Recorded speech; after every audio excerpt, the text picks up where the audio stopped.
Hello दोस्तों, स्वागत है आपका ऑनलाइन प्लेटफॉर्म अवध कोचिंग पे। जैसा आपने देखा, हमने पिछली कक्षाओं में हमने पहाड़ियाँ और हिमालय और जैसे संरचनाओं को हम लोग पढ़ा है। तो आज जो हमारी क्लास होगी वो होगी पठारों पर पेश होगा। ठीक है, जो भारत में प्रमुख पठार पाए जाते हैं उस पर पेश होगा। ठीक है, जिसे प्लेट्यू कहते हैं। तो आज की क्लास हमारी पठारों से संदर्भ होगी। जितने भी भारत में पठार आपके पाए जाते हैं, चाहे वो प्रायद्वीपीय पठार हो, चाहे आपका दंडकारण्य का पठार हो, छोटा नागपुर का पठार हो, ठीक है, उसके अलावा उत्तर पूर्वी यानी शिलांग का पठार हो, या बघेलखंड का हो, या बुंदेलखंड का पठार हो, इन सभी पठारों पर हमें क्या करनी है, चर्चा करना है। एक एक चर्चा हमें करना है। ठीक है, तो चलिए देखते हैं आज का जो हमारा कह सकते टॉपिक होगा वो होगा भारत में पठारीय क्षेत्र। ठीक है, टॉपिक क्या होगा हमारा? भारत में पठारीय क्षेत्र। टॉपिक हमारा है कि भारत में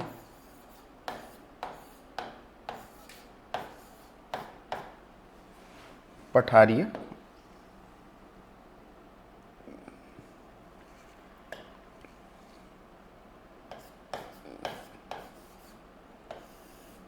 क्षेत्र। ठीक है, क्या पढ़ना? पठारीय क्षेत्र, यानी कि जो आपका प्लेट्यू होते हैं उनको वो देखना है हमें। ठीक है, तो भारत में क्या पढ़ना है हमें? पठारीय क्षेत्र पढ़ना है। ठीक है, पठारीय क्षेत्र पढ़ना है। अब जैसे कि इसमें आप देख पा रहे हैं कि जो ये हमें भारत में पठारीय क्षेत्र को पढ़ना है, पठार सबसे पहले होते क्या हैं आप देखेंगे। जो पठार आपको मिलेंगे वो कैसे भौगोलिक संरचना का एक भौगोलिक कह सकते हो कि उच्चावच स्थान होते हैं। जैसे आप देखोगे कोई भी भौगोलिक क्षेत्र में हो सकता है कि वहाँ पे पर्वतीय क्षेत्र मिले, पठारी क्षेत्र मिले, या कह सकते हैं समतल मैदान मिले, या फिर उसका मरुस्थलीय क्षेत्र मिल जाए, या तटीय भूमि हो सकता है। ठीक है, तो ये सब क्या है? भौगोलिक संरचनाएं होती हैं। तो वैसे ही हमारे भारत में आप देखेंगे तो कई सारे भौगोलिक संरचनाएं आपको मिल जाएंगी। ठीक है, तो अब यहाँ पे एक देखेंगे जो भारत में जो हमें पठारी क्षेत्र पढ़ना है उनको कैसे पढ़ना है। देखिए, सबसे पहले तो पठार के बारे में समझते हैं। जो आपके पठार हैं, पठार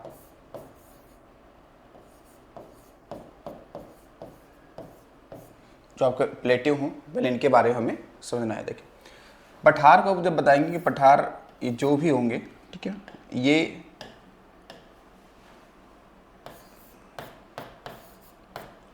सपाट ऊंचे स्थान होते हैं। सपाट होंगे लेकिन ऊंचे स्थान होंगे। सपाट ऊंचे स्थान होते हैं ये।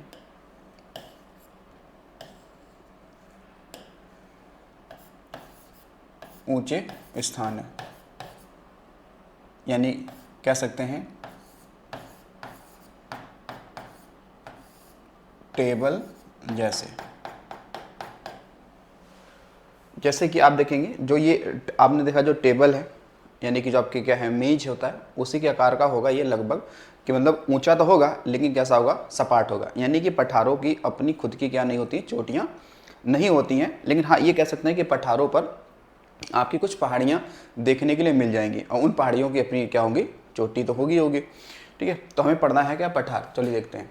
अब भारत के संदर्भ में अगर पठारों की हम लोग बात करेंगे, खासकर भारत के संदर्भ में हम बात करेंगे, तो आपको सवाल ये मिलेगा कि भारत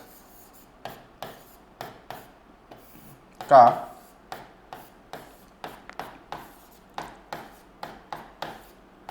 सबसे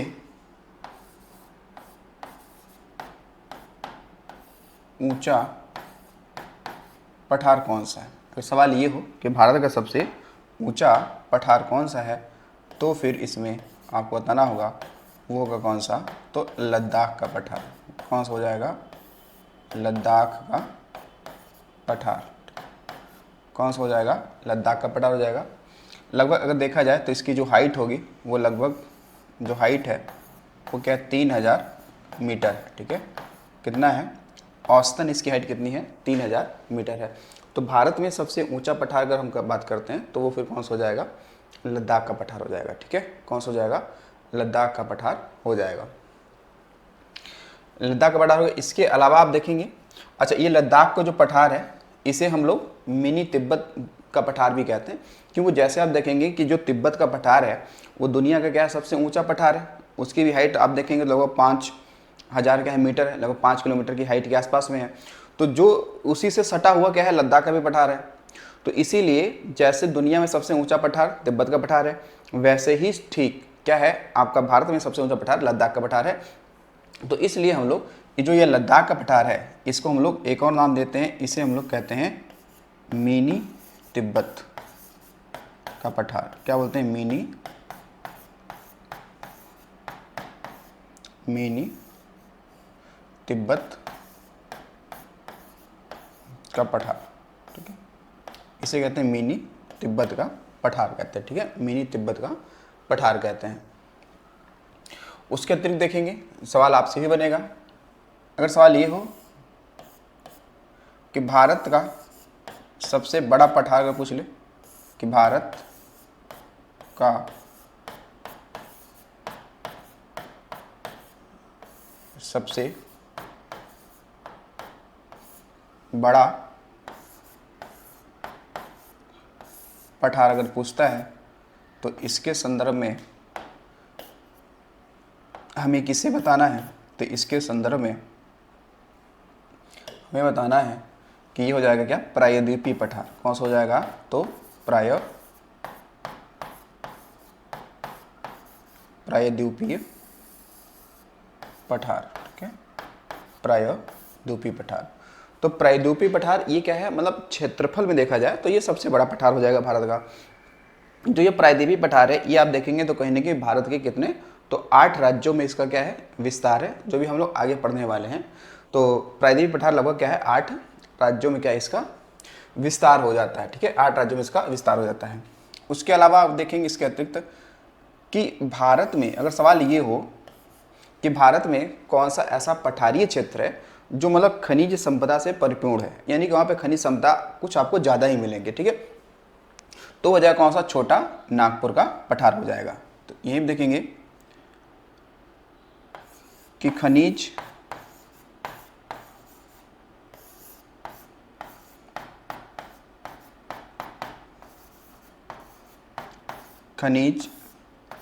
संसाधनों से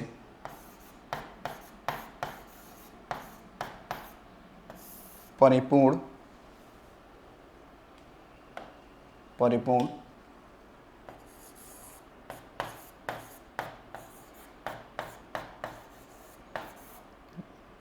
छोटा नागपुर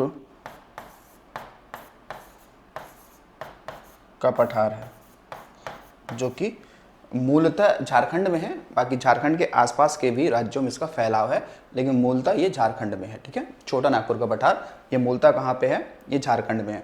तो यानी कि खनिज, देखो जो पठारी क्षेत्र होते हैं वो खनिज संपदा से तो परिपूर्ण होते ही होते हैं, यानी कि पठारों में ही आपके खनिज संसाधन पाए जाते हैं, ठीक है।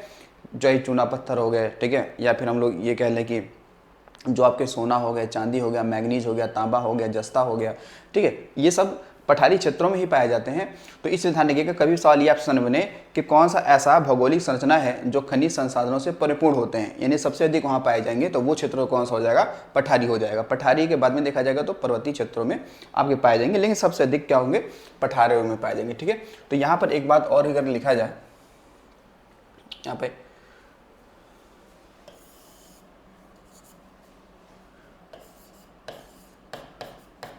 कि पठारी क्षेत्र खनिज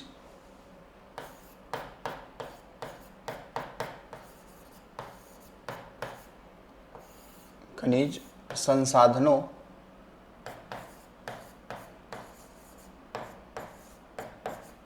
के भंडार होते हैं, यानी कि जो आपके खनिज जो संसाधन है, ठीक है, जो आपके खनिज संसाधन है वो अधिकतम कहाँ पाए जाएंगे? तो पाए जाएंगे पठारीय क्षेत्रों में पाए जाएंगे। कहाँ पाए जाएंगे? तो पठारीय क्षेत्रों में आपके पाए जाएंगे। तो चलिए, तो ये हमने थोड़ा सा पठार के बारे में समझ लिया। और पठारों की जो हाइट होती है वो कह सकते हैं एवरेज अगर आप देखेंगे तो वो लगभग वही 600 से लेकर 900 मीटर के बीच होते हैं, एवरेज ये हाइट होती है इनकी, ठीक है। बाकी होने के लिए ज़्यादा भी हो सकता है, 2000-3000 भी हो सकता है, लेकिन एवरेज जो हाइट है वो इन्हीं के बीच में रहती है, ठीक है। तो चलिए, पठार हो गया। अब चलते हैं हम लोग भारत में देखते हैं कुछ पठारों को। सबसे पहले हम लोग बात करेंगे प्रायद्वीपीय पठार को, ठीक है। सबसे पहले बात करेंगे हम लोग प्रायद्वीपीय पठार को।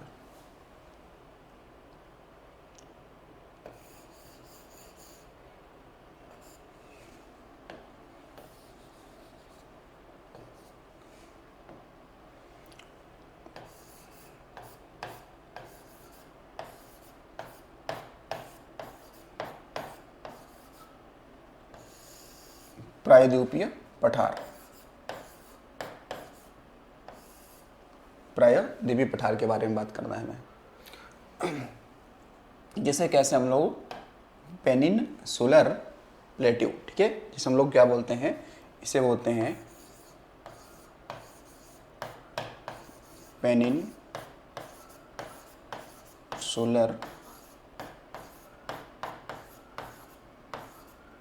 प्लेट्यू, ठीक है, पेनिनसुलर प्लेट्यू।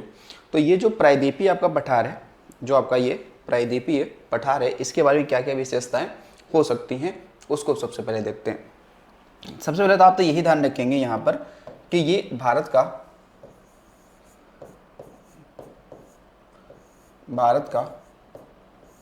ये क्या है आपका, तो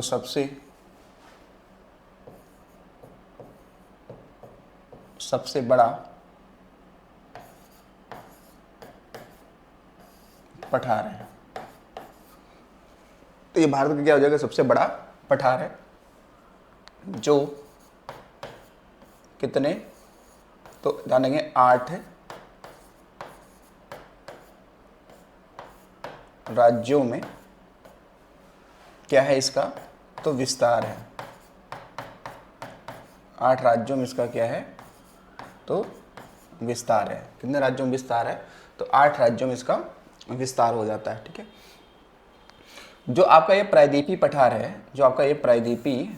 है, इसकी जो आकृति है वो अनियमित त्रिभुजाकार है। कैसा है, अनियमित त्रिभुजाकार है, ठीक है। तो इसकी आकृति की बात करें, इसका जो आकार है, वो क्या है आपका,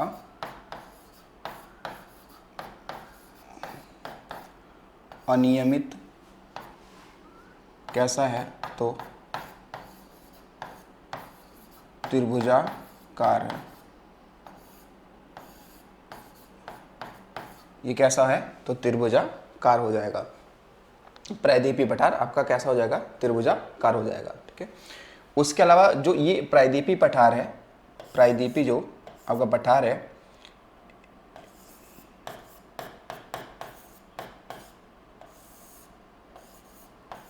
इसकी ऊंचाई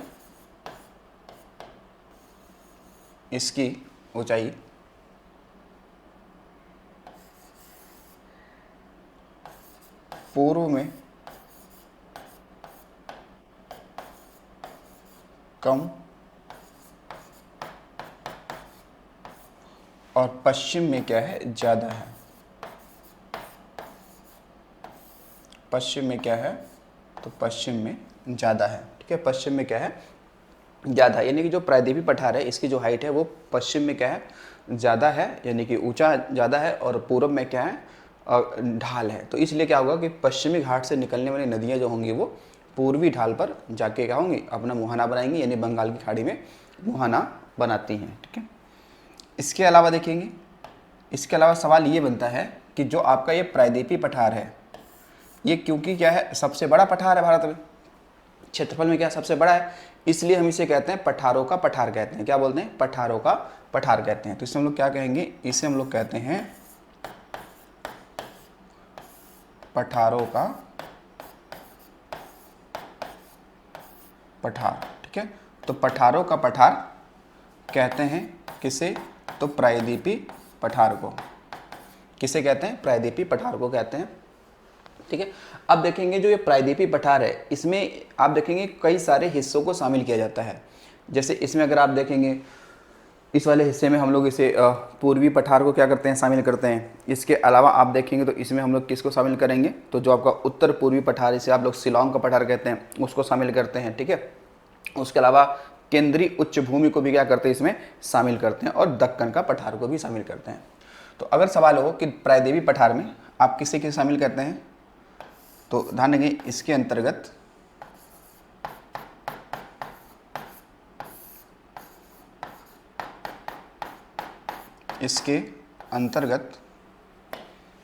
अगर आप देखेंगे तो इसके अंतर्गत हम लोग किसे, तो केंद्रीय उच्च भूमि को शामिल करते हैं, केंद्रीय उच्च भूमि को शामिल करते हैं। इसके अलावा दक्कन का पठार, दक्कन का पठार, इसके अलावा उत्तर पूर्वी पठार, उत्तर पूर्वी पठार और पूर्वी पठार को शामिल करते हैं,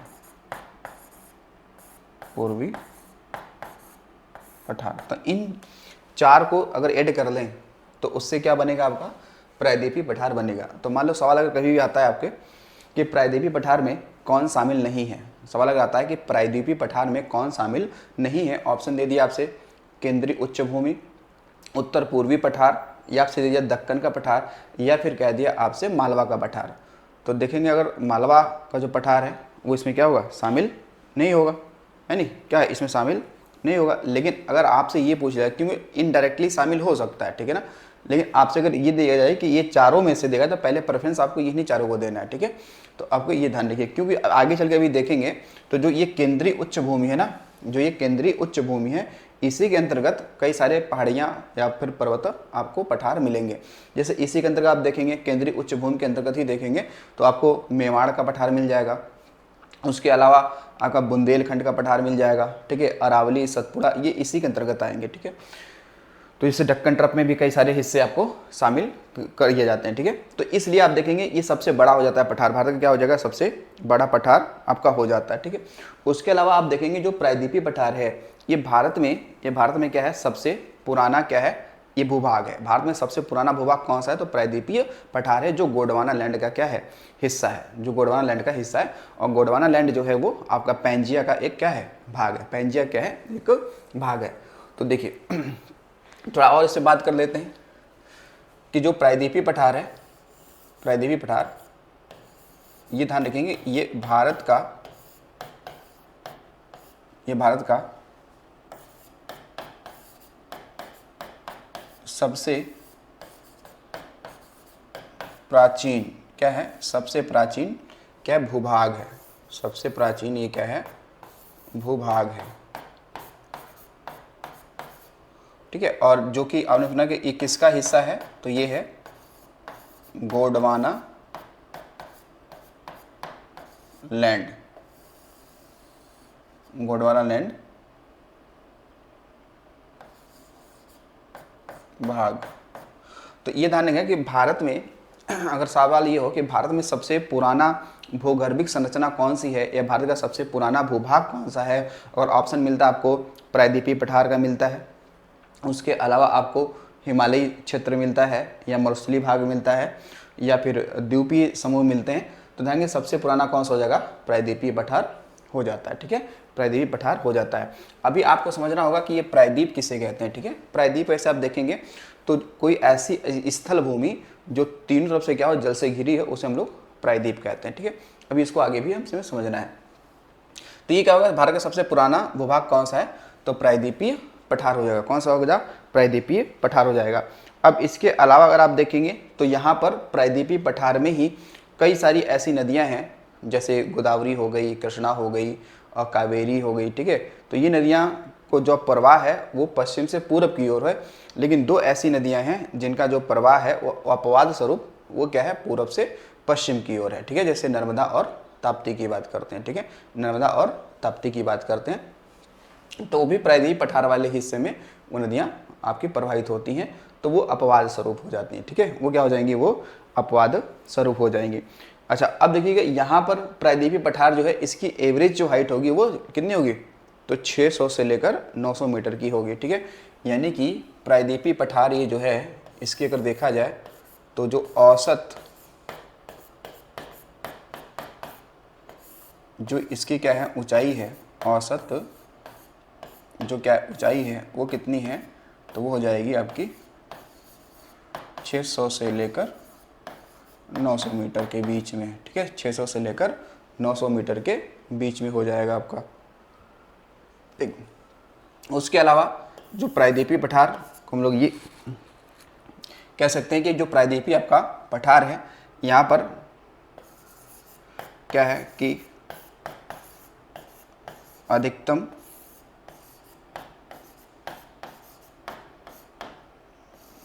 नदियों का जो प्रवाह है, प्रवाह वो किधर से किधर है, तो बताएंगे वो है पश्चिम से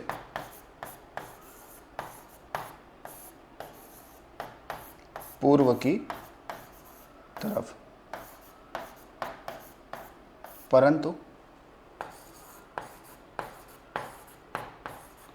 अपवाद स्वरूप, यानी एक्सेप्शन के हिसाब से अपवाद स्वरूप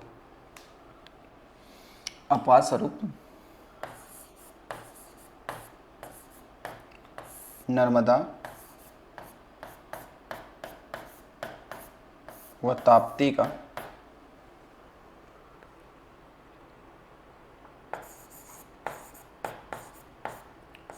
प्रवाह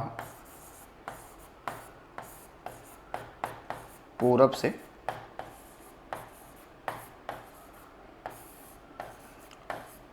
पश्चिम में है। ठीक है, तो ऐसे नहीं है कि ये प्रायद्वीपी भाग की केवल दो ही ये नदियां हैं जो किधर से किधर, तो जो आपके पूर्व से पश्चिम की तरफ बहती हैं, ऐसा नहीं है। आपको ये भी ध्यान रखना है कि ऐसी कई सारी नदियां हैं, लेकिन ये उन बड़ी नदियों में शामिल होती हैं, यानी कि पूरब से पश्चिम बहने वाली दो बड़ी नदियां कौन सी हैं, तो वह नर्मदा और ताप्ती हैं। ठीक है, इसके अलावा और भी नदियां ऐसी हैं जो पूरब से पश्चिम बहती हैं, जैसे शरावती हो गया, उसके अलावा देखेंगे मांडवी हो गई, जुआरी हो गई, पेरियार, भरतपुझा, तो ये सब क्या है, ये भी पूरब से पश्चिम में बहती हैं, लेकिन ये क्या है, इनकी जो लंबाई होती है वो काफ़ी कम होती है, लेकिन इनकी लंबाई ज़्यादा है। ठीक है, इनकी लंबाई क्या है, ज़्यादा है। और ये नदियाँ नर्मदा और ताप्ती, ये दोनों देखेंगे तो ये भ्रंश घाटी में यानी रिफ्ट वैली में क्या होती हैं, प्रवाहित होती हैं, इसलिए इनका जो प्रवाह है वो पूरब से पश्चिम में, ढाल भले पश्चिम से पूरब की ओर है, लेकिन भ्रंश घाटी में ये बहने के कारण इनका जो प्रवाह है वो पूरब से पश्चिम की ओर है। और ये दो नदियां देखेंगे तो अपने मुहाने पर ये डेल्टा ना बना के क्या बनाती हैं, ये एक्चुअली यानी ज्वारनद मुख बनाती हैं। कहाँ पर, तो आप देखेंगे खंभात की खाड़ी में या कैम्बे की खाड़ी में, जो गुजरात में है। ठीक है, वहाँ पे बनाएंगे।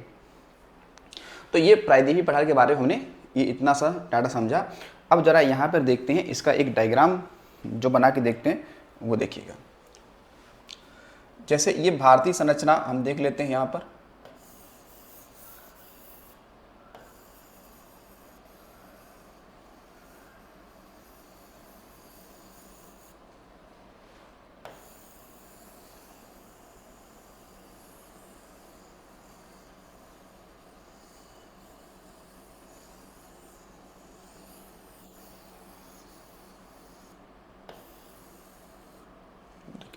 तो यहाँ पर अगर आप ये देखते हैं कि जो खासकर ये वाला हिस्सा इधर आप देखेंगे तो ये कौन सा हिस्सा आपका है, इधर इस साइड में, तो ये तो आपका है कौन सा, बे ऑफ बंगाल।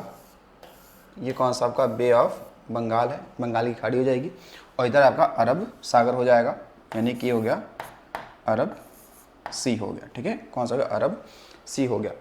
तो यहाँ पर आप देखेंगे खासकर इस वाले हिस्से से अगर देखा जाए तो जो ताप्ती नदी का मुहाना है, ताप्ती नदी का जो मुहाना है, यहाँ वाले हिस्से से लेकर नीचे के साइड में देखेंगे, नीचे की साइड में देखेंगे तो इसे कहते हैं प्रायद्वीपीय पठार। ठीक है, यहाँ पर आपका क्या बनेगा, यहाँ पर बनेगा आपका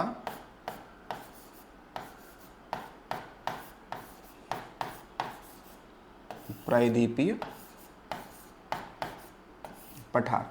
तो देखिए प्रायद्वीप किसे कहते हैं, प्रायद्वीप उसे कहते हैं ऐसे कोई भूभाग, ऐसा कोई भूभाग जो तीनों तरफ से क्या हो, जल से घिरा हो। जैसे यहाँ पे देखेंगे इस साइड से ये किससे घिरा है, तो ये बंगाल की खाड़ी से, यानी पूरब में बंगाल की खाड़ी से।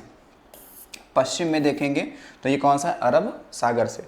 और साउथ में देखेंगे, इधर साउथ में देखेंगे तो यहाँ पे कौन सा है, आपका हिंद महासागर है। कौन सा है, आपका हिंद महासागर है, हिंद महासागर है। तो यानी कि कोई ऐसा भूभाग जो तीनों तरफ से जल से घिरा हो और एक तरफ से वो क्या लगा हो, लैंड से लगा हो, भूमि से लगा हो। तो देखिए जो प्रायद्वीपीय पठार है ये उत्तर में भूभाग यानी कि उत्तर भारत से जुड़ा हुआ है। तो ऐसी संरचना को हम लोग क्या कहेंगे, प्रायद्वीप कहते हैं। क्या बोलते हैं, प्रायद्वीप कहते हैं, यानी कि पेनिनसुलर कहते हैं। ठीक है, तो ये आप देख पा रहे हैं कहीं ना कहीं इस तरीके से आप देखेंगे। ऐसा नहीं कि भारत में केवल एक ही प्रायद्वीपीय संरचना है, इसके अलावा देखेंगे तो ये भी प्रायद्वीपीय संरचना बन रहा है। इधर इस साइड में देखेंगे क्योंकि यहाँ पे आपकी क्या, खंभात की खाड़ी, ऊपर क्या आपकी कच्छ की खाड़ी, इधर भी आपकी अरब सी है, ठीक है। तो ऐसी कई संरचनाएं हैं भारत में जो प्रायद्वीपीय संरचना बनाती हैं, केवल यही हिस्सा आपको नहीं मिलेगा, ठीक है। अब देखो ये जो प्रायद्वीपीय पठार है, आपने देखा कि ये सबसे बड़ा पठार है और ये कितने राज्यों में फैला हुआ था, तो हमने देखा था इसका जो फैलाव है वो कितने राज्यों में है, तो वो है 8 राज्यों में। कितने राज्यों में है? 8 राज्यों में सबसे बड़ा है। इसे हम लोग क्या बोल रहे थे? इसे हम लोग कह रहे थे कि पठारों का पठार कह देते थे, ठीक है, प्लेट्यू ऑफ प्लेट्यू कहते थे, यानी पठारों का पठार कहते हैं, ठीक। अब इसमें कई सारे भाग इसमें आपसे देखा कि ये जुड़े हुए हैं, ठीक है, कई सारे भाग इसमें जुड़े हुए हैं, उससे प्रायद्वीपीय पठार का क्या हो रहा है? निर्माण हो रहा है, ठीक है। इसमें आपने देखा कि इधर की जो क्या है, इस साइड का जो हिस्सा है, यानी कि पश्चिम में प्रायद्वीपीय पठार का जो पश्चिमी वाला हिस्सा है, ये थोड़ा क्या है? ऊंचा है, और पूर्व वाला क्या है? थोड़ा ढाल है। इसलिए यहाँ की नदियाँ जितनी भी निकलती हैं वो पूर्व की तरफ प्रवाहित होना शुरू कर देती हैं। लेकिन आपने देखा कुछ ऐसी नदियां हैं जो अपवाद स्वरूप हैं, जो पूरब से पश्चिम की ओर भी जाती हैं। उनमें आपने देखा नर्मदा और ताप्ती बड़ी उदाहरण है पूरब से पश्चिम में बहने में, ठीक है। उसके बाद देखा प्रायद्वीपीय पठार, प्रायद्वीपीय जो पठार होगा ये खासकर देखेंगे तो ये वाले हिस्से को, जो ये वाला हिस्सा है प्रायद्वीपीय पठार का, ये सबसे पुराना क्या है? भूभाग है भारत का। तो ये देखेंगे कि ये जो अगर सवाल कभी आ जाए कि भारत का वो कौन सा हिस्सा है, भारत का कौन सा वो हिस्सा है जो गोंडवाना लैंड से संबंधित है, तो अगर उसमें भारत का ही भाग दे देना, तो जैसे ऑप्शन दे दे कि प्रायद्वीपीय पठार है क्या, क्या उत्तर पूर्वी भारत है क्या, क्या आपका मरुस्थलीय क्षेत्र है क्या, या हिमालयी क्षेत्र है, तो आपको बताना है भारत में जो सबसे पुराना भूभाग है वो कौन सा आपका प्रायद्वीपीय पठार है, जो कि किसका भाग है? जो कि गोंडवाना लैंड का हिस्सा है। और गोंडवाना लैंड किसका हिस्सा है? तो पैंजिया का हिस्सा है। आप पहले समझ चुके हैं कि पैंजिया किसे कहते हैं, और गोंडवाना और अंगारा लैंड आपने पहले पढ़ रखा है, ठीक है। तो सबसे पुराना भूभाग कौन सा है भारत में? तो प्रायद्वीपीय पठार है, ठीक है। ये भी आपको ध्यान रखना है, थोड़ा यहाँ से अगर आप लिख लेंगे तो ज़्यादा बेटर रहेगा कि क्या होगा, भारत का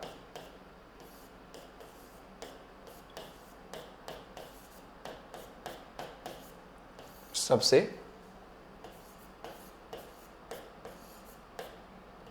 पुराना ये क्या है? भूभाग है।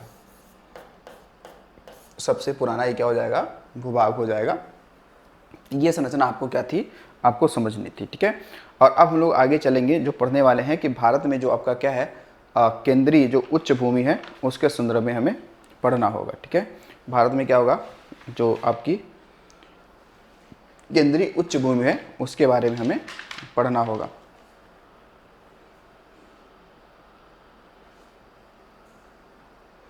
चलो तो फिर देखते हैं केंद्रीय उच्च भूमि। पहले हम लोग बात करते हैं, यहाँ पर होगा आपका क्या? तो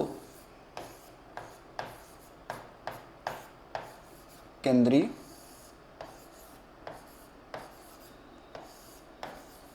उच्च भूमि, केंद्रीय उच्च भूमि, यानी कि भारत में आप देखेंगे कि भारत में वो वाला हिस्सा जो थोड़ा सा ऊंचा है वो क्या है? मिडल में है, यानी कि केंद्र में है। वो कहाँ पे? आपका मिडल में है, यानी कि केंद्र में है, ठीक है।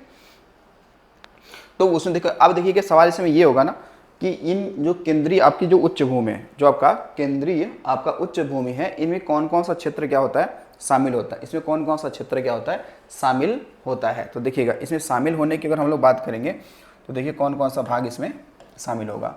देखिए इस वाले में अरावली श्रेणी भी इसका भाग है, अरावली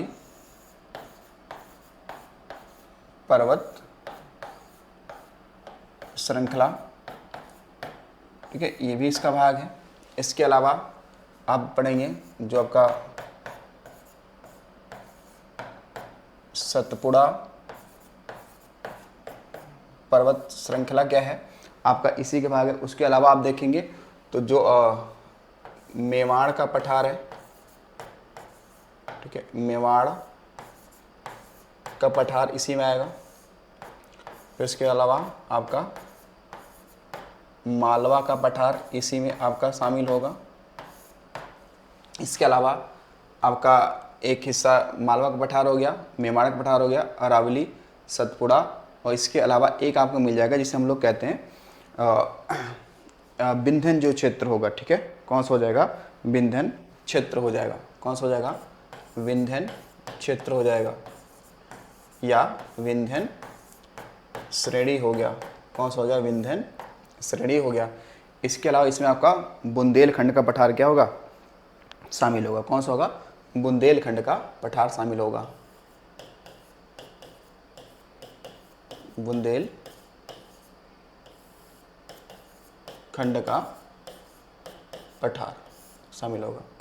अच्छा, अब यहाँ से देखो सवाल क्या बन सकता है, ये बनाया जा सकता है। सवाल ये होगा कि भारत में जो केंद्रीय उच्च भूमि है, मिडल में जो केंद्रीय उच्च भूमि है, उसके अंतर्गत कौन सी भौगोलिक संरचना शामिल नहीं है। यानी कि भारत का केंद्रीय उच्च भूमि का जो भौगोलिक क्षेत्र है उसमें कौन सा भारत का क्षेत्र शामिल नहीं है। ऑप्शन में दे दिया गया मेवाड़ का क्षेत्र, मालवा का क्षेत्र, बुंदेलखंड का क्षेत्र, या फिर दे दिया आपसे दक्कन ट्रैप दे दिया गया। ठीक है, कौन सा? दक्कन ट्रैप दे दिया गया। तो इसमें कौन सा नहीं होगा? दक्कन ट्रैप नहीं होगा। या फिर सवाल ऐसे बन सकता है कि निम्नलिखित में से कौन सी संरचना केंद्रीय उच्च भूमि के अंतर्गत आती है, केंद्रीय उच्च भूमि के अंतर्गत आती है। उसमें ऑप्शन दे दिया जाए आपसे कि कौन कौन सी संरचना है। आ गया सतपुड़ा, फिर दे दिया उसने आपसे अरावली पर्वत श्रृंखला, फिर दिया उसने दे दिया आपसे मालवा का पठार, और फिर उसमें आपसे दे दिया आंध्र का पठार। कौन सा शामिल नहीं है? तो फिर कौन सा नहीं हो जाएगा? आंध्र का पठार शामिल इसमें नहीं होगा। ठीक है, आंध्र का पठार शामिल नहीं होगा। ठीक है, तो आप देखो केंद्रीय उच्च भूमि में हमने पहले क्या, देखो पहले हमने पढ़ लिया है। एक तो पढ़ लिया किसके बारे में? अरावली के बारे में पढ़ लिया था। ठीक है, सतपुड़ा के बारे में पढ़ लिया था। ठीक है, और विंध्यन श्रेणी के बारे में पढ़ लिया था। अब यहाँ पर केंद्रीय उच्च भूमि में जो हमें पढ़ना है वो पढ़ना है मेवाड़ का पठार पढ़ना है, मालवा का पठार पढ़ना है, और बुंदेलखंड का पठार पढ़ना है। किसमें? तो केंद्रीय उच्च भूमि में। तो चलिए देखते हैं, हम देखते हैं सबसे पहले किसके बारे में? मेवाड़ का पठार। ठीक है, इसको हम लोग देखते हैं। पहला होगा आपका मेवाड़ का पठार। हमें पढ़ना है मेवाड़ का पठार पढ़ना है। ठीक है, मेवाड़ का पठार पढ़ना है। हमें किसके बारे में पढ़ना है? तो आपका जो मेवाड़ का पठार है इसके बारे में पढ़ना है। ठीक है, अब देखो मेवाड़ का जो पठार है ये 2 राज्यों में इसका विस्तार है। कितने राज्यों में विस्तार है इसका? 2 राज्यों में विस्तार है मेवाड़ का पठार का। किस किस राज्यों में विस्तार है? तो एक तो क्या है आपका मध्य प्रदेश, कौन सा है? मध्य प्रदेश और राजस्थान में। इसका विस्तार कहाँ पे है? तो 2 राज्यों में है, एक मध्य प्रदेश और दूसरा क्या आपका राजस्थान है। अब देखो जो मेवाड़ का जो पठार है ये वैसे क्या करता है? ये विभाजक रेखा के रूप में काम करता है। इसके पश्चिम में देखेंगे तो अरावली पर्वत श्रृंखला है, और इसके पूर्व में देखेंगे तो वो मालवा का पठार है। ठीक है, इसके पूर्व में मालवा का पठार है। तो ये मेवाड़ का जो पठार है ये ध्यान रखेंगे कि ये किसके रूप में? तो ये आप देखेंगे तो विभाजक रेखा के रूप में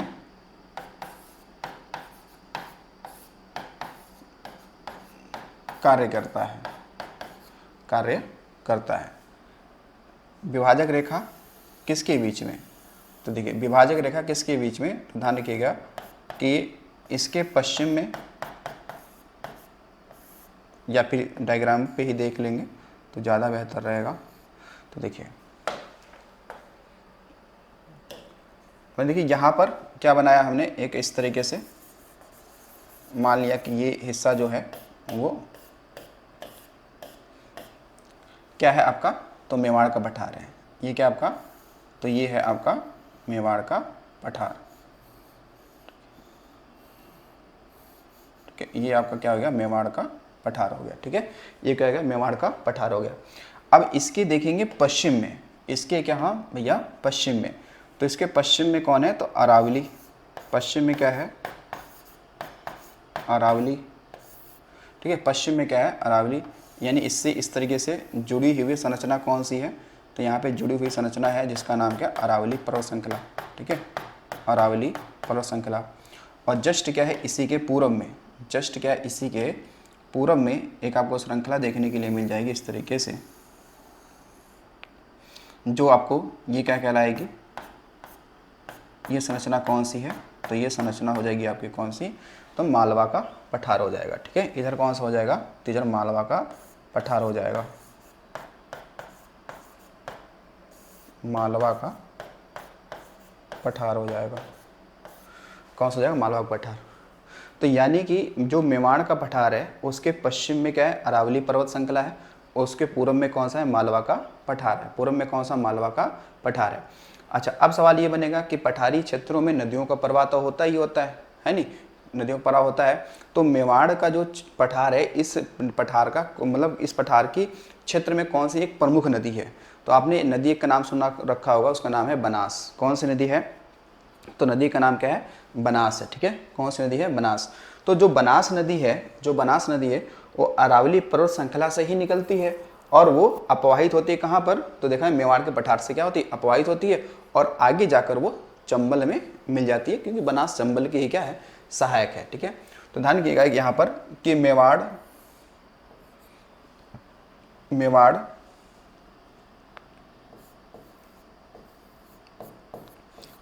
की प्रमुख प्रवाहित नदी कौन सी है? तो बताएंगे ये है कौन सी? तो बनास।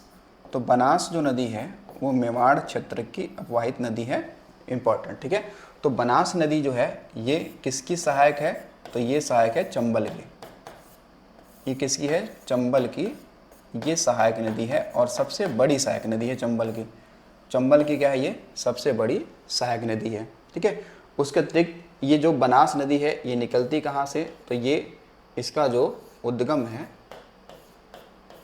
उद्गम, तो ये हो जाएगा कौन सा? अरावली। अरावली यानी कि राजस्थान में ही तो है, तो राजस्थान में इसका क्या हो जाएगा? उद्गम हो जाएगा। ठीक है, तो हमने क्या पढ़ा? मेवाड़ का जो पठार है इसके संदर्भ में हमने पढ़ लिया। ठीक है, हमने मेवाड़ के पठार के बारे में पढ़ लिया है, आपको ध्यान रख। तो ये हमने प्रदेश के बारे में। अब देखिएगा, हम चलते हैं, जो अगला हमारा संरचना होगा पढ़ने का वो कौन सा? तो मालवा का पठार पढ़ना। ठीक है, अगला कौन सा पढ़ना है? मालवा का पठार पढ़ना है। तो यहाँ पे डाल दें हेडिंग मालवा का पठार। ठीक है,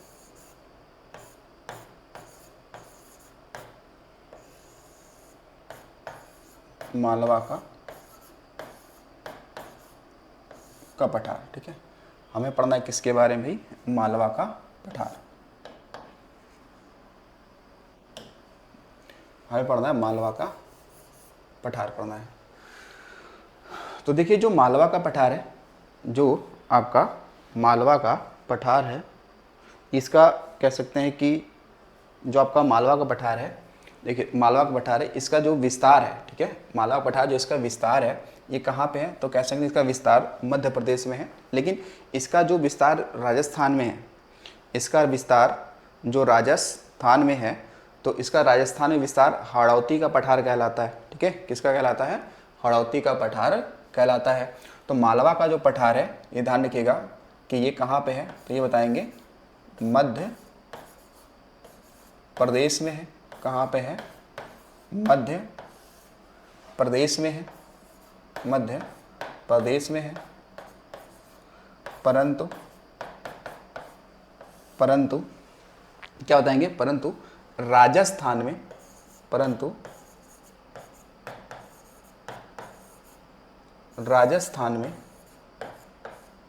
राजस्थान में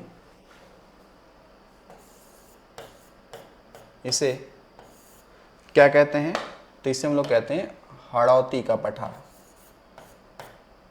क्या बोलेंगे?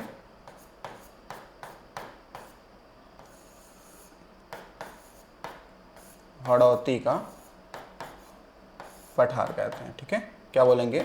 हाड़ौती का पठार कहते हैं।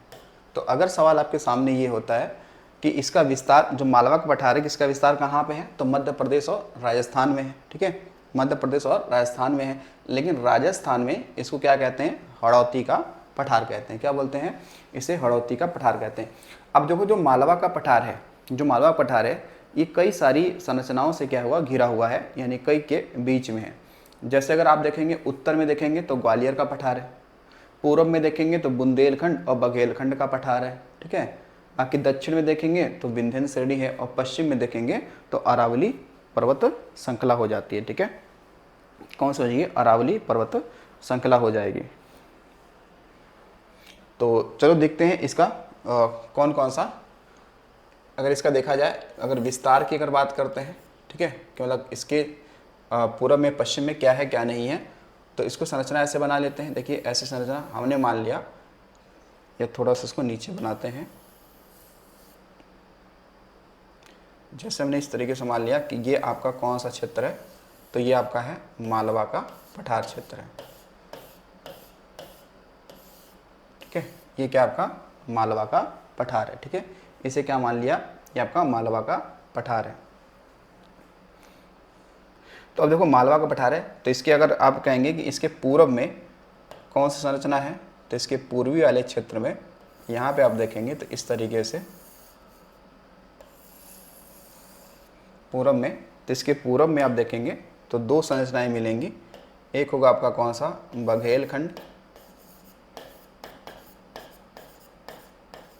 ठीक है, बघेलखंड, और मिलेगा कौन सा आपका, तो बुंदेलखंड। कौन सा मिलेगा, बुंदेलखंड, ठीक है। तो बुंदेलखंड और बघेलखंड मिलेगा कहाँ पे, तो ये मिलेगा इस मालवा पठार के पूरब में, ठीक है। कहाँ मिलेगा, पूरब में मिलेगा। अगर इसी के उत्तर में देखा जाए, उत्तर वाले क्षेत्र में देखा जाए, इस वाले क्षेत्र में, इस वाले क्षेत्र में देखेंगे तो यहाँ मिलेगा आपका ग्वालियर का पठार, या ग्वालियर की पहाड़ियाँ मिलेंगी, ग्वालियर का पठार, ठीक है। या फिर कह सकते हैं, या फिर हम लोग कह सकते हैं यहाँ पे कौन मिलेगा, तो ग्वालियर की पहाड़ियाँ मिलेंगी, ग्वालियर पठार हो गया। अब इसी के पश्चिम में अगर आप देखते हैं, अगर इसी के पश्चिम में हम देखते हैं कि इसके पश्चिमी क्षेत्र में कौन है, इसके पश्चिमी क्षेत्र में कौन है, ठीक है। तो इसके पश्चिमी वाले क्षेत्र में आप देखेंगे तो सॉरी, इसके दक्षिण में जो आप देखेंगे, क्योंकि दक्षिण का हिस्सा है ना, तो इसके अगर दक्षिण में देखेंगे तो आपकी कौन से मिल जाएगा, तो विंध्यन संरचना मिल जाएगी। कौन सी मिल जाएगी, यहाँ मिल जाएगी विंध्यन आपकी श्रेणी मिल जाएगी। कौन सी मिल जाएगी, विंध्यन श्रेणी मिल जाएगी। और इसी के अगर आप पश्चिम में देखेंगे, ठीक है, इसी के आप पश्चिम में देखेंगे यहाँ पर, तो ये कौन सा आपका है, तो इधर आपका मेवाड़ का क्षेत्र पड़ जाएगा। कौन सा, तो इधर कौन सा है, मेवाड़ का पठार हो जाएगा। कौन सा हो जाएगा, मेवाड़ का पठार हो जाएगा।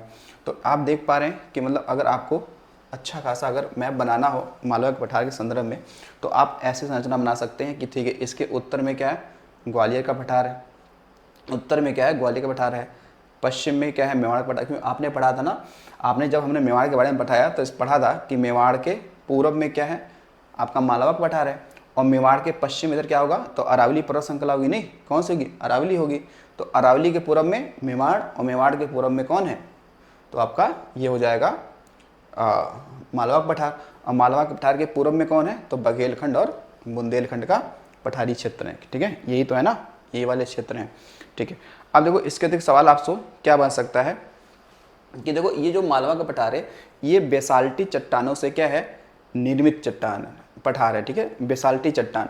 तो बेसाल्टी चट्टानों के टूटने फूटने से, ठीक है, बेसाल्टी चट्टानों के टूटने फूटने से काली मृदा का क्या होता है, निर्माण होता है। और जब काली मृदा का निर्माण होगा तो काली मृदा जो होती है वो कपास की खेती के लिए बहुत ही ज़्यादा क्या होती है, उपयोगी होती है। तो आप देखेंगे तो इस वाले क्षेत्र में, यानी कि मालवा के पठार वाले क्षेत्र में आपकी कपासी मिट्टी यानी काली मिट्टी पाई जाती है, और यहाँ पे कपास की खेती होती भी है, ठीक है। चलिए यहाँ पर एक पॉइंट ये लिखेंगे हम लोग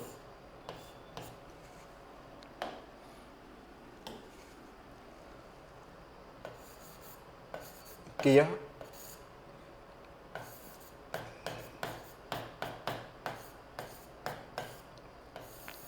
यह बेसाल्टी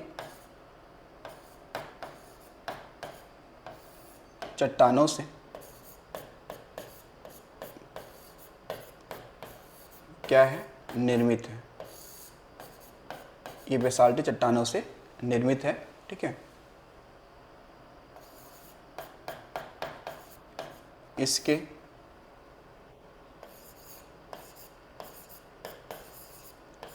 अपक्षय से, अपक्षय मतलब टूटने से, टूटने फूटने, अपक्षय से किसकी, तो काली मृदा, काली मृदा का क्या हुआ है, निर्माण हुआ है। काली मृदा का क्या हुआ है, निर्माण हुआ है, जो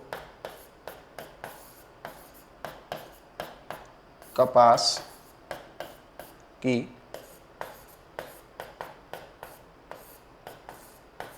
खेती के लिए क्या हो जाएगा, उपयुक्त है। जो कपास की खेती के लिए क्या है, ये उपयुक्त है। तो कपास की खेती को उपयुक्त लिए कौन सी मृदा होनी चाहिए, तो काली मृदा, यानी कि कपास, इसलिए उसको कपासी मिट्टी भी कहते हैं हम लोग, काली मृदा का। अच्छा, एक चीज़ ध्यान रखिएगा, सवाल जो आपसे कई बार आपसे पूछा गया, ये सबसे ज़्यादा बार पूछा गया है कि जो खासकर वो कौन सा पठार है, वो कौन सा पठार है जहाँ से कर्क रेखा अपने सर्वाधिक एरिया कवर करती है, यानी कि कर्क रेखा से सर्वाधिक आच्छादित क्षेत्र कौन सा है, तो वो मालवा का क्या हो जाएगा, पठार हो जाएगा। कौन सा हो जाएगा, मालवा का पठार हो जाएगा। बाकी आप देखेंगे तो हालांकि कर्क रेखा बीचों बीच से गुजरने की बात करेंगे तो बघेलखंड का पठार होगा, लेकिन कर्क रेखा से सर्वाधिक आच्छादित पठार कौन सा है, तो वो मालवा का पठार ही है। ठीक है, कौन सा, मालवा का पठार ही है। तो यहाँ पे नीचे लिख लेते हैं,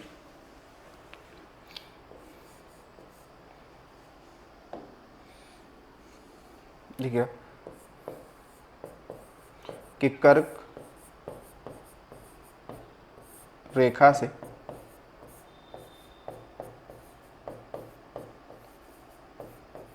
सर्वाधिक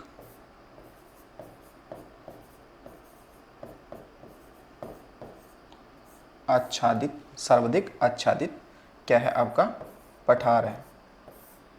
क्या है, पठार है। तो आपने देखा इसका विस्तार कहाँ है, इसका विस्तार मध्य प्रदेश और राजस्थान में। कहाँ है, मध्य प्रदेश और राजस्थान में। और आप पहले क्लासों में पढ़ चुके हैं कि जो कर्क रेखा है वो सबसे अधिक मध्य प्रदेश से गुजरती है। कहाँ से गुजरती है, यानी सबसे अधिक लंबाई कहाँ बनाती है, तो मध्य प्रदेश में बनाती है, जो कि मध्य प्रदेश को बीचों बीच से गुजरती है ना। तो मध्य प्रदेश में ही तो है आपका कौन सा, मालवा का पठार। तो इसलिए ध्यान रखेंगे कि कर्क रेखा सर्वाधिक आच्छादित करती है किसे, तो मालवा के पठार को। और ये आपका एग्जाम में पूछा गया, यानी कि जो बीपीएससी का एग्जाम हुआ था उसमें ये पूछा गया था। तो मालवा के पठार को बारे में ध्यान रखिएगा कि सर्वाधिक क्या है, आच्छादित है। उसके अलावा देखिएगा मालवा का जो पठार है, यहाँ की जो प्रमुख नदी है, ठीक है, यहाँ की जो प्रमुख क्या है, नदियाँ हैं, वो नर्मदा और क्या है, ताप्ती हैं। कौन सी है, नर्मदा और ताप्ती यहाँ की प्रमुख नदियाँ हैं जो अपवाहित होती हैं मालवा के पठार वाले क्षेत्र से होती हैं। उसके अतिरिक्त सवाल आपसे ये पूछेगा कि जो खासकर जो आपने चंबल नदी पढ़ा होगा, ठीक है, चंबल नदी, तो चंबल नदी भी ध्यान रखिएगा कहाँ पर, तो मालवा के पठार से क्या होती है, प्रवाहित होती है। और वहाँ पे ये ऊबड़ खाबड़ भूमि यानी अवनालिका अपर्दन करती है, और इसकी वजह से वहाँ पे उत्खाद्य भूमि या फिर बीहड़ भूमि का निर्माण हो चुका है। कहाँ पर, तो मालवा के पठार वाले क्षेत्र में। तो देखिएगा यहाँ पर देखते हैं मालवा पठार,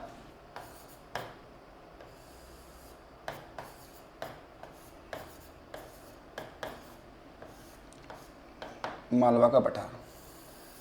तो मालवा पठार कह सकते हैं कि यहाँ की प्रमुख नदी कौन कौन सी हैं, तो मालवा पठार की जो कह सकते हैं यहाँ की जो मुख्य नदियाँ हैं,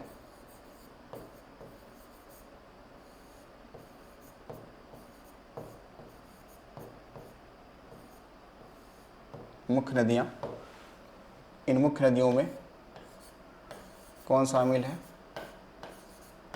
तो नर्मदा, ताप्ती, ठीक है। इसके अलावा कौन सी है, तो चंबल, कौन सी, चंबल आदि।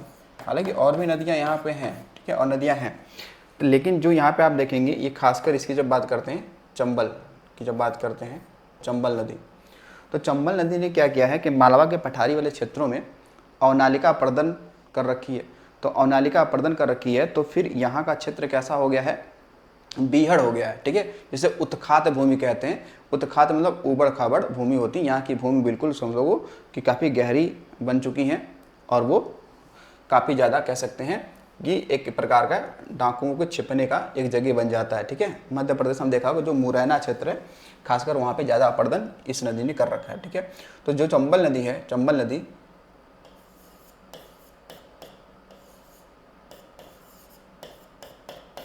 इस क्षेत्र में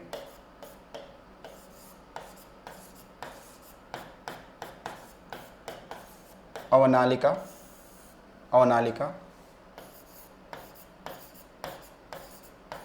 अपर्दन करके, अवनालिका अपर्दन करके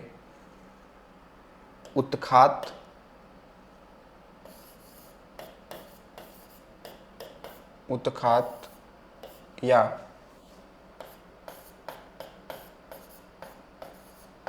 बीहड़ भूमि का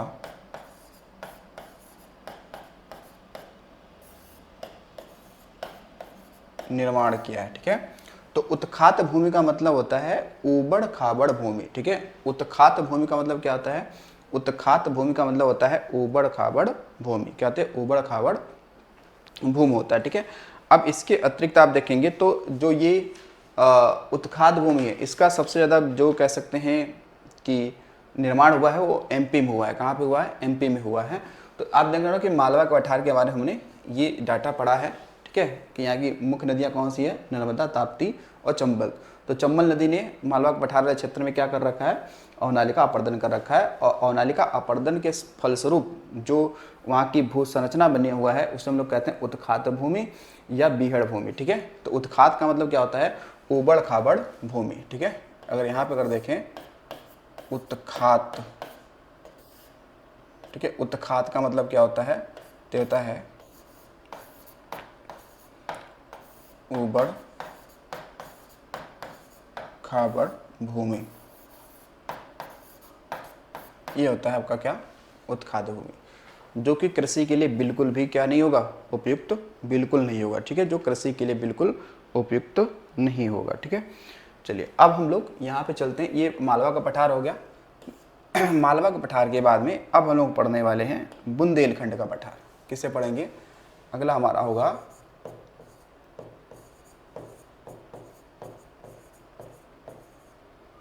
बुंदेलखंड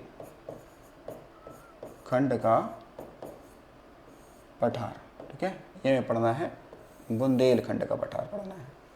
अब देखिए, जब बुंदेलखंड का जो पठार है, बुंदेलखंड का जो ये पठार है, हमने पढ़ा कि ये दो राज्यों में इसका विस्तार है, यूपी और एमपी। ठीक है, इसका अगर विस्तार की बात करते हैं, विस्तार आप देखेंगे तो विस्तार इसका दो राज्यों में है। एक है कौन सा आपका? उत्तर प्रदेश, व दूसरा कौन सा है?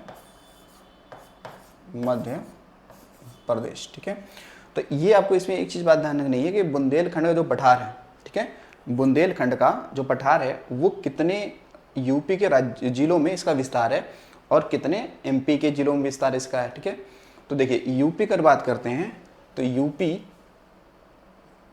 के कितने ज़िले इसमें ऐड हैं या शामिल हैं बुंदेलखंड में। ठीक है, तो ये हैं आपके टोटल कितने? तो 7। ठीक है, तो 7 ज़िले। ठीक है, ध्यान रखना 7 ज़िले शामिल होते हैं कहाँ पर? बुंदेलखंड में। और 7 ही ज़िले, ध्यान रखना 7 ही ज़िले कहाँ के हैं? तो मध्य प्रदेश के हैं। 7 ही ज़िले मध्य प्रदेश के हैं। तो सबसे उपयुक्त आपके लिए क्या है कि आपको ज्ञान होना चाहिए कि जो ये आपके 7 ज़िले यूपी वाले हैं वो कौन कौन से हैं जो बुंदेलखंड में ऐड हैं। तो देखिएगा, इसमें हमने ले लिया किसको? तो ये ले लिया झांसी को। किसको ले लिया? झांसी को। दूसरा लिया हमने यहाँ पे ललितपुर को। किसका लिया? तो ललितपुर को ले लिया। इसके अलावा आप देखेंगे तो इसमें हमने ले लिया हमीरपुर को। किसको? हमीरपुर को ले लिया। इसके अलावा हमने ले लिया यहाँ पे महोबा ले लिया। किसको? महोबा ले लिया। फिर ले लिया हमने किसको? बांदा। ठीक है, बांदा। फिर लिया हमने चित्रकूट ले लिया।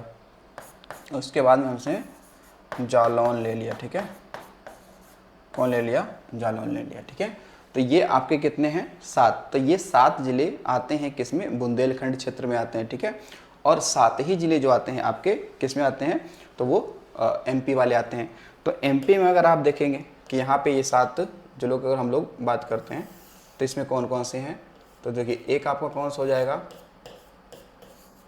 टीकमगढ़। कौन सा हो जाएगा? टीकमगढ़।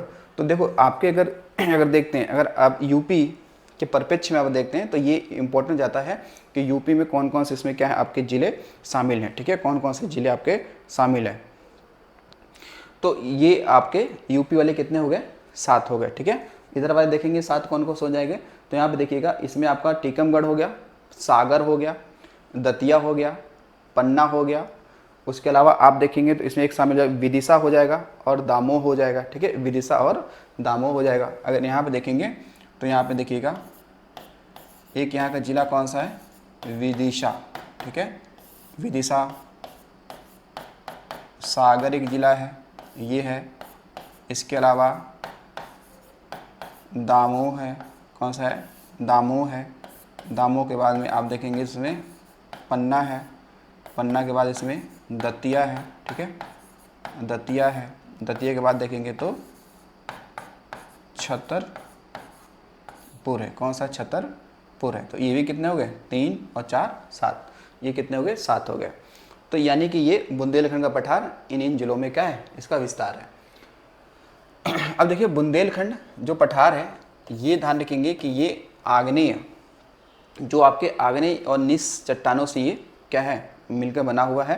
तो इसके टूटने फूटने से, अगर आप देखेंगे इसके टूटने फूटने से यहाँ पे लाल मृदा का क्या हुआ है, निर्माण हुआ। कैसी मिट्टी का निर्माण हुआ है, तो यहाँ पे लाल मृदा का क्या हुआ है, निर्माण हुआ है। तो ध्यान रखिएगा जो बुंदेलखंड है ये कैसा, तो ध्यान रखना कि आग्नेय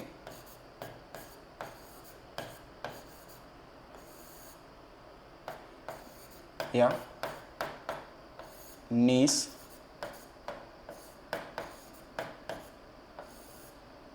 चट्टानों के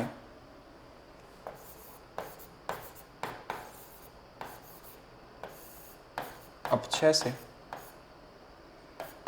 यहाँ पे कैसी, तो लाल मृदा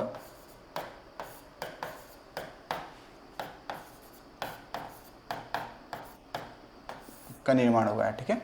कैसी, लाल मृदा का यहाँ पे क्या हुआ है, निर्माण हुआ है। लेकिन ऐसा नहीं कि पूरे एरिया में लाल ही मृदा ही केवल है और कोई मृदा नहीं है। तो यहाँ पे आप देखेंगे तो यहाँ पर आपको काली मृदा का भी विस्तार मिल जाता है, लेकिन वो उतना ज़्यादा नहीं है जितना लाल मृदा का है, क्योंकि यहाँ पे जो ये चट्टान बना हुआ है वो आग्नेय, कैसे, आग्नेय चट्टानों के मिलने से बना हुआ है, ठीक है। अच्छा, इसके अलावा देखिएगा जो आपने भी केंद्रीय उच्च भूमि पढ़ा है, तो केंद्रीय उच्च भूमियों में जितना भी एरिया शामिल है उन सभी एरियो में देखा जाए तो बुंदेलखंड का जो पठारी क्षेत्र है ये ज़्यादा सूखाग्रस्त क्षेत्र है, इसलिए कृषि के अगर दृष्टि से देखेंगे तो काफ़ी ये कम महत्वपूर्ण एरिया हो जाता है, ठीक है, काफ़ी कम महत्वपूर्ण एरिया हो जाता है। क्यों, क्योंकि ये सूखा एरिया है। तो अगर आपके साथ सवाल हो, ये देखिए कि केंद्रीय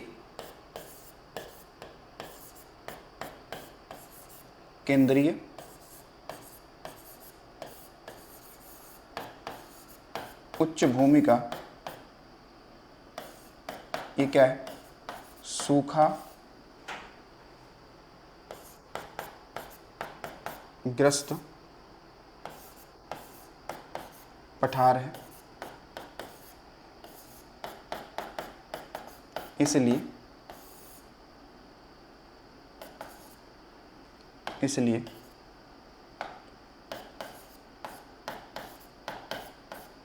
कृषि हेतु ये क्या है, कम उपयुक्त है, कम उपयुक्त है। तो यहाँ पे कृषि बहुत अच्छी नहीं हो पाएगी। क्यों, क्योंकि ये एरिया कैसा है, सूखा एरिया। कैसा एरिया है, सूखा एरिया है, यानी कि यहाँ पे बरसात बहुत ही कम होती है, ठीक है, बरसात यहाँ पे बहुत कम होती है। इसके अलावा ये ध्यान रखना कि यहाँ पर जो बुंदेलखंड का पठार है, यहाँ पे जो यमुना की सहायक नदी कौन सी, चंबल, तो चंबल नदी भी, ध्यान रखिए, चंबल नदी उत्खात भूमि कहाँ बनाती थी, मालवा के पठार में बनाती थी। लेकिन ध्यान रखिएगा बुंदेलखंड क्षेत्र में भी ये मालवा का पठार तो बनाती है, लेकिन बुंदेलखंड में भी बनाती है, ध्यान रखिएगा। तो यहाँ पे एक पॉइंट ये भी आपको ध्यान रखना है कि चंबल नदी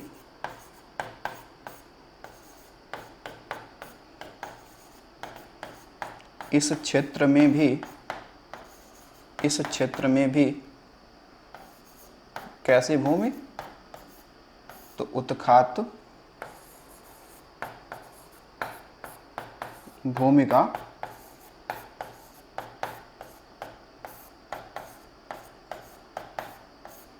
निर्माण करती है, ठीक है, उत्खाद भूमि का निर्माण करती है। तो वैसे आप देखेंगे तो चंबल नदी ने सबसे ज़्यादा अपरदन हमारे यूपी के किस जिले में कर रखा है, तो वो जिला वो कौन सा, इटावा। कौन सा होगा, इटावा। और एमपी में पूछेगा तो होगा कौन सा, मुरैना क्षेत्र, ठीक है। तो अगर आ जाए कि चंबल नदी ने यूपी और एमपी के किन क्षेत्रों को अपरदन किया है, अपरदित किया है, यानी औनाले का अपरदन किया है, जिससे बीहड़ या उत्खाद भूमि बना है, तो उसमें देखेंगे तो यूपी का क्षेत्र कौन सा है, इटावा। कौन सा हो जाएगा, इटावा। तो यूपी का जो जिला है कौन सा, इटावा, ये सर्वाधिक क्या है, अपरदित क्षेत्र है। किस नदी द्वारा, चंबल नदी द्वारा। और जो एमपी का एक क्षेत्र पड़ता है कौन सा, मुरैना क्षेत्र। कौन सा पड़ता है, मुरैना क्षेत्र। तो ये अपरदित है सबसे ज़्यादा, ठीक है, ये ज़्यादा अपरदित है। तो इनको सर में ध्यान रखना बुंदेलखंड के पठार के बारे में, ठीक है ना। तो ये हमने पढ़ा क्या कि बुंदेलखंड का पठार के संदर्भ में पढ़ लिया है। तो ये यूपी कितने, तो आपने देखा यूपी की ये 7 जिलों में, एमपी के 7 जिलों में। तो आपके यूपी वाले आपको 7 जिले ध्यान रखना है कि यूपी के 7 जिले कौन हैं, जो बुंदेलखंड में क्या है, शामिल है, जो क्या है, बुंदेलखंड में शामिल है। तो बुंदेलखंड की प्रमुख नदी देखा जाए तो वो चंबल ही है। कौन सी है वो, चंबल है। लेकिन ऐसा नहीं केवल चंबल है, आप देखेंगे केन की बात करेंगे, ठीक है, केन की बात करेंगे, बेतवा की बात करेंगे, तो केन और बेतवा नदी भी बुंदेलखंड वाले क्षेत्र में ही क्या होती हैं, प्रवाहित होती हैं, ठीक है ना। बाकी चंबल तो है ही है नदी, ठीक है, ये वहाँ की प्रमुख नदी है ही है। बाकी आप देखेंगे तो बेतवा और केन भी तो है पठारी क्षेत्र में। कौन कौन सी, बेतवा और केन नदी, ये भी कहाँ प्रवाहित होती हैं, तो बुंदेलखंड वाले क्षेत्र में होती है, ठीक है। तो आज हमने ये सब डाटा पढ़ा है। बाकी हम देखते हैं अब अगली वीडियो में देखेंगे जो आगे की आपकी क्या है। तो हमने पूरा पढ़ लिया है कि जो आपकी केंद्रीय उच्च भूमि है उनमें कौन कौन सा क्षेत्र शामिल होता है, और वो सारा हमने पढ़ लिया उसमें, जैसे कि मेवाड़ का पठार, मालवा का पठार, बुंदेलखंड का पठार, ठीक है, सतपुड़ा, विंध्यन, ठीक है, और आपने और भी पहाड़ियाँ देखी, अरावली, इन सबको हमने पढ़ लिया, ठीक है। अब जो हमारी अगली जो क्लास होगी वो उसमें पठारी के ही क्षेत्र होंगे, लेकिन उसमें हम लोग किसको पढ़ेंगे, उसमें हम लोग पढ़ेंगे खासकर जो आपका दक्कन का पठार वाला क्षेत्र होगा उसको पढ़ेंगे, जो नागपुर का पठार होगा उसके बारे में पढ़ेंगे, उत्तर पूर्वी पठार जो होगा उसके बारे में पढ़ेंगे, ठीक है। तो आज के लिए इतना ही, ठीक है। तो मिलते हैं अगले वीडियो में।